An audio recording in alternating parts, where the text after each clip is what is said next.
नमस्कार मित्रांनो, आपण जसं की काल रील्स बनवले की एअरफोर्स बेंगलोरचे फॉर्म निघाले. तो फॉर्म कशा प्रकारे भरायचा ते आपण बघून घेऊया.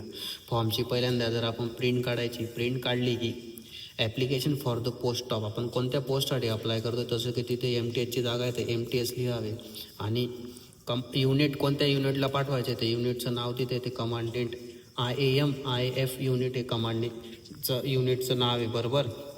मग नंतर लगेच त्याच्या खाली आलं की पोस्ट अप्लाइड फॉर कोणत्या पोस्टसाठी भरतोय तर MTSसाठी भरतोय बरोबर. मग नेम ऑफ द कॅन्डिडेट म्हणजे आपलं नाव काय, जसं की मी माझं नाव टाकलेलं आहे. लगेच मग फादरचं नाव, जसं की मग फादरचं नाव टाकलेलं. लगेच त्याच्या बाजूला पेस्ट असेल अटेस्टेड फोटोग्राफ, मग आपला चालू असलेला फोटो लावायचा आणि तिथे सही करायची. मग लगेच डेट ऑफ द डेट, मग आपली डेट टाकायची.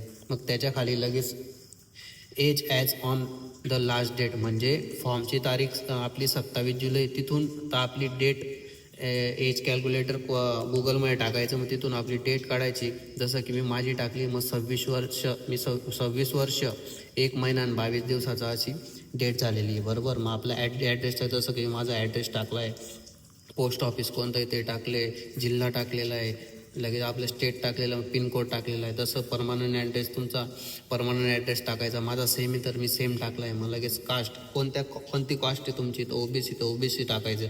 OBC कास्ट टाकली, मग आपलं त्याची झेरॉक्स लावायची बरोबर. मग एज्युकेशनल क्वालिफिकेशनचं कॉलम येतं, मग तिथे 10वी झाली, 12वी झाली, जे झालं आहे तुमचं ते तिथे टाकायचं. मग त्याच्या खाली लगेच एनी अदर एक्सपिरियन्स, तुम्हाला कोणता एक्सपिरियन्स आहे का, नसेल तर डॅश मारायचं, तिथे काहीच लिहायचं नाही. लगेच मग कॅटेगरी फॉर विच अप्लाइड, तुम्ही कोणत्या कॅटेगरीतून अप्लाय करताय ते लिहायचं. आता तुम्ही OBC तर OBC लिहायचं, रिफायनर फिजिकल हँडिकॅप असाल ते फिजिकल हँडिकॅप लिहा. आणि OBC लिहिले, मग OBCचं नॉन क्रिमिनल वगैरे ती झेरॉक्स लावायची त्याला डॉक्युमेंटसाठी. मला की त्याच्या खाली 12 नंबरचा कॉलम आहे, टेक्निकल ट्रेनिंग एक्सपिरियन्स, काही एक्सपिरियन्स असेल तर तो लिहायचा, नाही तर मग सरळ सरळ डॅशमध्ये 13 नंबरचा कॉलम आहे डोमोसिल, तुम्ही महाराष्ट्राचे असाल तर महाराष्ट्र असं लिहून ती अटॅच सेल्फ अटेस्टेड कॉपी त्याची झेरॉक्स काढून आपल्या डॉक्युमेंटने पाठवायची बरोबर. मग 14 नंबरचा कॉलम, तुम्ही एम्प्लॉय एक्सचेंजमध्ये रजिस्टर केलं आहे का जिल्ह्याला, असेल तर यस करा, नसेल तर नो करा, नसेल तर नो करा, असं नो करून द्या, ठीक आहे.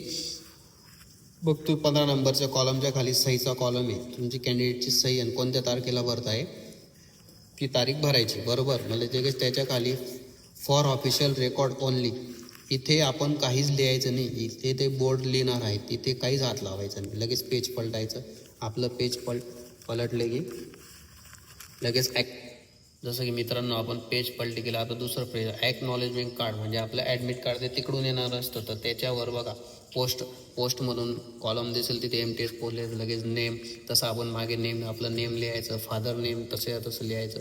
परत आपलं ॲड्रेस लिहायचा, ॲड्रेस जसं मागे लिहिला तसं लिहायचा. आणि तिथं इंडेक्स नंबर वगैरे, डेट अँड फिजिकल टाईम, इकडे ते युनिटवाले लिहितील तुमची एक्झाम कधी, ते तिकडून ॲक्नॉलेजमेंट ॲडमिट कार्ड तुम्हाला परत येईल तेव्हा ते त्यांनी नमूद केलेलं असेल. इथे बाकी काहीच, इकडे फक्त आपल्याला पोस्ट नेम, आपलं फादर नेम आणि ॲड्रेस एवढंच लिहायचं आहे. आणि आपला पासपोर्ट साईज फोटो इथे चिपकवायचा आणि त्याच्यावर क्रॉस साईन करायचे, म्हणजे सेल्फ अटेस्टेड. एवढं करून आपला फॉर्म हा भरून झालेला आहे. आणि आता आपण तेच लिफाफा म्हणतो आपण, छोटं मोठं पॅकेट कसं भरायचं ते बघू.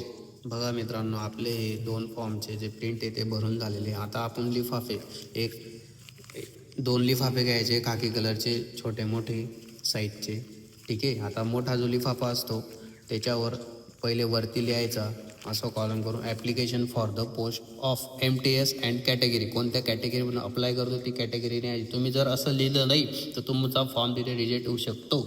आणि तो फॉर्म कुठे पाठवायचा त्याचा ॲड्रेस पाहून घ्या. 2 म्हणून कमांडेंट IAM IF, आणि हा पुढचा ॲड्रेस जसा तसा लिहून तो पाठवायचा. लगेच याच्या बॅक साईडने त्याला पलटवायचं, पलटलं की लगेच फ्रॉम म्हणजे आपला ॲड्रेस हा पण लिहायचा, हा लिहायचं विसरायचं. लगेच आपलं नाव लिहायचं, आपला ॲड्रेस लिहायचा, तालुका लिहायचा, डिस्ट्रिक्ट जिल्हा लिहायचा, स्टेट आपलं महाराष्ट्र, पिन लिहायचा आणि आपला मोबाईल नंबर इथे नक्की टाकायचा.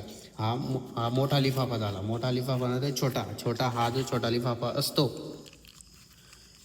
याला 2 म्हणायचं. हा आपल्याकडे येणार आहे ते, ह्या छोट्या लिफाफा ते आपल्याला ॲडमिट कार्ड पाठवता, ठीक आहे. ॲडमिट कार्डमध्ये आपलं छोटा लिफाफावर आपलं पहिले वरती नाव लिहायचं, मग ॲड्रेस लिहायचं, मग तालुका, डिस्ट्रिक्ट, पिन नंबर लिहायचा आणि मोबाईल नंबर नक्की टाकायचा. मोबाईल नंबर चालू टाकायचा म्हणजे जेणेकरून आपल्याला हॉल तिकीट येईल तर पोस्टमॅन डायरेक्ट आपल्याला कॉल करेल, म्हणजे आपलं हॉल तिकीट कुठे जाणार नाही. आणि या छोट्या लिफाफ्यावर 25 रुपयाचं पोस्टल स्टॅम्प तिकीट पोस्टातून भेटतं, ते लावायचं. हे लावण्याचं विसरायचं नाही. बस हा व्हिडिओ व्यवस्थित बघा, व्यवस्थित PDF वाचा, नक्की तुमचं हॉल तिकीट येईल आणि काहीच चुका करू नका. आरामात भरा. ऑल द बेस्ट तुम्हाला.